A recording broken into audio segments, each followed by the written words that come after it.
Dans la vidéo d'aujourd'hui, je vais te donner 15 conseils pour grossir et rester gros, même si tu essayes de mincir parfois. Et là, tu vas me dire, bah non, c'est pas ce que je veux. Moi, ce que je veux, c'est mincir et rester mince. C'est pas l'inverse. Oui, et c'est la raison pour laquelle je fais ça aujourd'hui. Je crois que la pensée inversée peut parfois permettre d'avoir un autre angle de vision et peut parfois permettre de se concentrer sur ce qu'on préfère éviter de faire plutôt que ce qu'on doit absolument faire. Une fois qu'on a compris ça, une fois que tu as compris exactement tout ce qu'il faut faire pour t'assurer de grossir, la chouette chose, c'est que tu n'as plus qu'à faire l'inverse pour commencer à obtenir des résultats. Sans oublier que c'est certainement plus amusant de le faire comme ça, tu vas voir. Donc on arrête le blabla et c'est parti maintenant. Premier conseil pour grossir et rester gros, croire que ta valeur et ton poids sont liés. C'est très important pour rester gros de penser que tu es une mauvaise personne ou que tu es une sous-personne parce que tu es en surpoids et de penser que tu seras une meilleure personne quand tu seras mince. Ça permet de te mettre toute la pression nécessaire pour être stressé, pour avoir encore plus de soucis d'alimentation émotionnelle. C'est donc une excellente idée si tu cherches à rester en surpoids de croire que ta valeur et ton poids sont liés. De croire que tu es nul parce que tu n'arrives pas à mincir, de croire que tu es bien parce que tu as réussi à mincir. Garde tout ça en tête, ça te permettra de rester en surpoids sur le long terme. Deuxième conseil, laisser la balance être ton seul guide au quotidien. Parce que ce qui est bien avec la balance, c'est qu'elle te donne un chiffre que tu peux considérer comme une note. Donc pour avoir bien la pression tous les jours de regarder la note que la balance te donne et savoir si ta journée est bonne ou pas bonne. Et en plus, le deuxième bénéfice de ça, c'est que la balance ne te donne que ton poids. Donc elle ne peut pas te dire réellement si tu as pris du muscle, si tu as pris de l'eau, si tu as des choses que tu n'as pas encore digérées. Elle ne te donne que ton poids. Elle ne peut pas réellement te dire, même les balances indépense-mètres, si tu as pris du gras ou si tu as perdu du gras.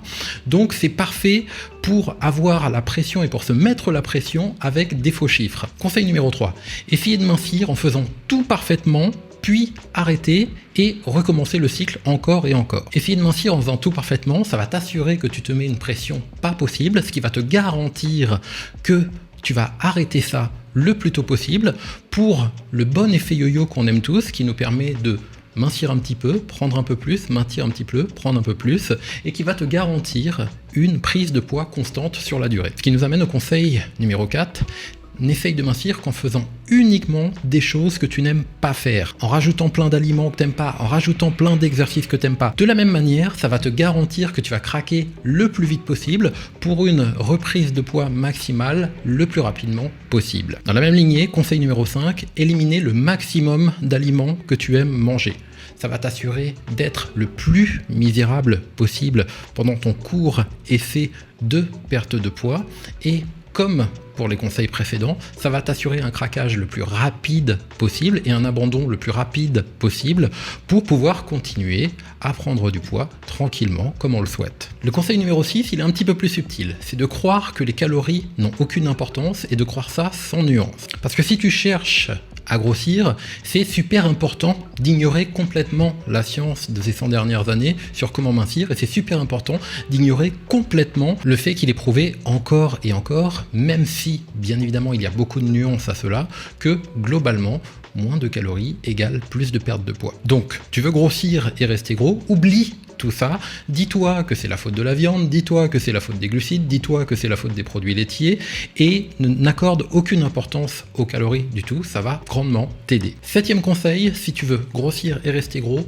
fais attention à manger le moins de protéines possible. C'est extrêmement important parce que manger plus de protéines, ça va aider ton métabolisme à accélérer, ça va t'aider à créer de la masse musculaire, ça va t'aider à être plus rassasié et tout ça, c'est des choses dont on ne veut pas quand on cherche à grossir. Donc, essaye réellement de manger le minimum de protéines possible. Si tu peux te nourrir réellement que de glucides et de lipides, c'est idéal et tu verras, ça va te donner des résultats exceptionnels. Conseil numéro 8, manger le maximum de choses qui ne te rassasient pas. Le maximum de choses que tu peux manger sans faim. Parce que comme on l'a dit avant, c'est important de croire que les calories ne comptent pas et donc du coup ce qu'on veut c'est réellement manger le plus possible. Donc que ce soit gâteau, que ce soit noix, que ce soit produits laitiers, que ce soit autre chose, tout ce que tu peux manger sans faim juste par plaisir mais qui ne te rassasie jamais doit être absolument au menu le plus possible pour que tu puisses correctement grossir et rester en surpoids. Maintenant, pour les 6 derniers conseils, on va passer aux conseils qui touchent à ta qualité de vie. Et on va commencer par le conseil numéro 9. Fais tout ton possible pour être stressé au maximum. Les conseils 1 à 5 nous aident déjà à cela, mais il y a des choses que tu peux rajouter bien évidemment pour être stressé encore plus. Essaye de passer un maximum de temps sur les réseaux sociaux, dispute-toi avec ta famille et tes proches, laisse le travail prendre le dessus sur tout le reste. Bref, les moyens de se stresser le plus possible ne manquent pas et c'est à toi d'être inventif là-dessus bien évidemment. D'ailleurs, pour t'aider à faire cela, tu peux appliquer le conseil numéro 10 qui est ne bouge pas, jamais, sois le moins actif possible. Ça a vraiment 2 avantages si tu tiens à grossir et à rester en surpoids. Le premier avantage, c'est qu'en ne bougeant pas, tu vas pouvoir t'épargner les effets déstressants de l'activité et donc optimiser ton stress. Et le deuxième avantage, c'est que être actif, c'est certainement le meilleur moyen d'augmenter son métabolisme.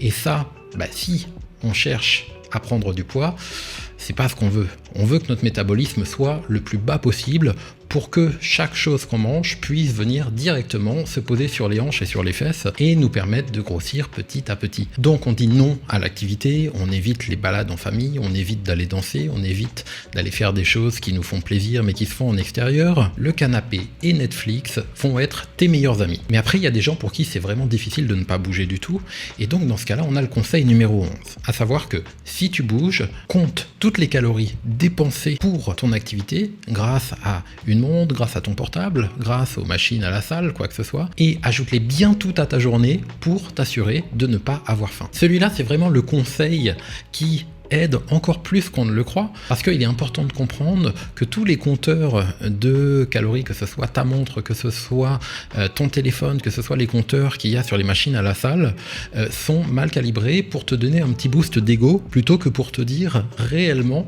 qu'est-ce que tu as brûlé. C'est très difficile de savoir qu'est-ce que quelqu'un a brûlé quand il a eu une activité, que ce soit de la marche ou de l'exercice plus poussé, et donc ces machines-là sont programmées pour te donner le chiffre le plus élevé possible pour que tu te sentes le mieux possible. Donc utilise ce chiffre, mange bien toutes les calories que ton téléphone, ta montre, ta machine à la salle t'ont dit que tu as dépensé, ça va t'aider à grossir encore mieux. Et pour compléter tout ça, on a le conseil numéro 12, assure-toi de dormir le moins possible et le plus mal possible. De la même manière, ça va t'aider sur de multiples points. Ça va te permettre de ralentir ton métabolisme, ça va te permettre d'être plus stressé au quotidien, ça va te permettre d'avoir moins de résistance émotionnelle et donc d'avoir plus souvent des envies de craquer.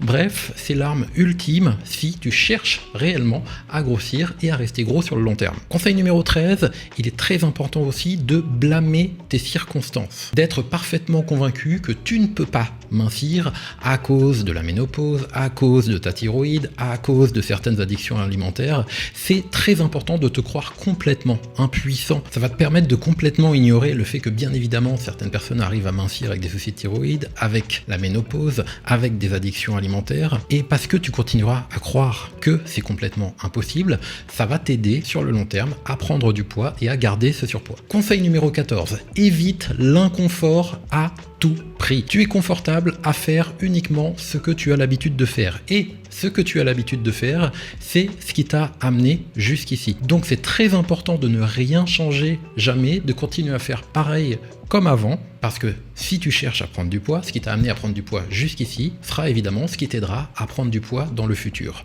Donc reste confortable, ne fais jamais de choses qui te rendent inconfortable, ça voudrait dire que tu es en train de changer quelque chose et tu aurais un risque de mincir, chose qu'on ne veut absolument pas. Et enfin pour terminer, ce 15e conseil, c'est très important d'avoir peur de tes émotions et de manger pour les éviter. Ça peut vraiment te donner le gros coup de boost pour continuer à grossir et pour continuer à prendre du poids. Alors bien évidemment, pour faire ça, c'est important d'oublier que toutes les émotions finissent par passer, qu'on ne maintient jamais une émotion 100% du temps jusqu'à la mort et que du coup il n'y a pas besoin de faire quelque chose pour qu'une émotion passe, c'est important de mettre tout ça de côté et d'être réellement convaincu que quand tu te sens triste maintenant, ça va durer toute ta vie si jamais tu ne manges pas quelque chose. Quand tu te sens ennuyé maintenant, ça va durer toute ta vie si jamais tu ne manges pas quelque chose. C'est important d'être convaincu de ça parce que de la même manière, ça va être parfois le vrai coup de pouce qui te manque pour continuer à grossir. Et c'était le dernier conseil, je te promets, si tu mets tout ça en place, tu mets la moitié de cela en place, tu verras que ce sera facile de prendre du poids et de rester en surpoids toute ta vie. Maintenant évidemment, si tu cherches à mincir, ta première étape c'est de ne pas suivre ces 15 conseils. Et même, dans l'idéal, d'essayer de faire l'opposé complètement. Je ne vais pas m'étaler en longueur sur le sujet, on aura le temps d'en reparler, mais très rapidement, je vais te donner la liste des 15 conseils opposés que tu peux suivre. 1. Accepter que ton poids et ta valeur en tant que personne n'ont rien à voir et ne sont pas liés. 2. Ne pas écouter que la balance. 3. Arrêter de viser la perfection et progresser petit à petit. 4. Mincir en faisant le maximum de choses que tu aimes faire. 5. Garder au maximum les aliments que tu aimes vraiment manger et construire autour. 6. Comprendre que les apports caloriques ont une importance quand on souhaite mincir. 7. Donner la priorité aux protéines. 8. Donner la priorité aux aliments qui te rassasient vraiment. 9. Trouver des moyens d'être plus détendu et relax. 10. Être actif autant que tu peux de la façon la plus plaisante possible pour toi. 11. Ne fais pas confiance au compteur de calories pour l'exercice. 12. Améliore ton sommeil en qualité ou en quantité et idéalement les deux. 13. Accepter tes circonstances et travailler en les prenant en compte. 14. Faire la paix avec l'inconfort, ça veut dire que tu es en train de faire des choses nouvelles et qui donc ont plus de chances de t'aider. Et enfin 15. Comprendre que absolument toutes tes émotions sont passagères et qu'il n'y a pas besoin de manger pour qu'elle passe ou pour qu'elle change. Si tu comprends et que tu appliques ces choses, que tu essayes de les viser petit à petit, je te promets que petit à petit, le surpoids va devenir un mauvais souvenir. Sur ce, c'est tout pour aujourd'hui. On se retrouve bientôt pour une prochaine vidéo. En attendant, prends soin de toi et reste léger. Ciao!